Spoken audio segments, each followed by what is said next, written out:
আসতেন, সবাই জিজ্ঞেস করে আমিরুল মুমিনিন কেউ নাই, আপনি একা হাসেন কেন? তো মাঝে মাঝে অতীত জীবনের কথা মনে ওঠে।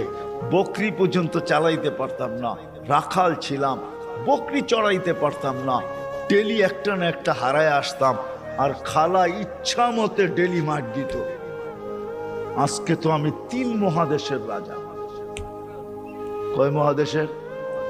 Europe, Asia, Russia. আগে মহাদেশ 3টাই ছিল, বাকিটি পরে আবিষ্কার হয়েছে। ইতিহাসের পাতায় টোকায় দেখলে আমারটা সত্য হবে। আগে মহাদেশ 3টাই ছিল, শুধু এশিয়া, রাশিয়া, ইউরোপ, এই 3টা ছিল। বাকি আমেরিকা, অস্ট্রেলিয়া এগুলা সব পরে আবিষ্কার হয়েছে। ওই যুগে ছিল না এগুলা।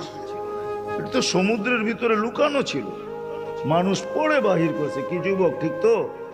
সত্য তো?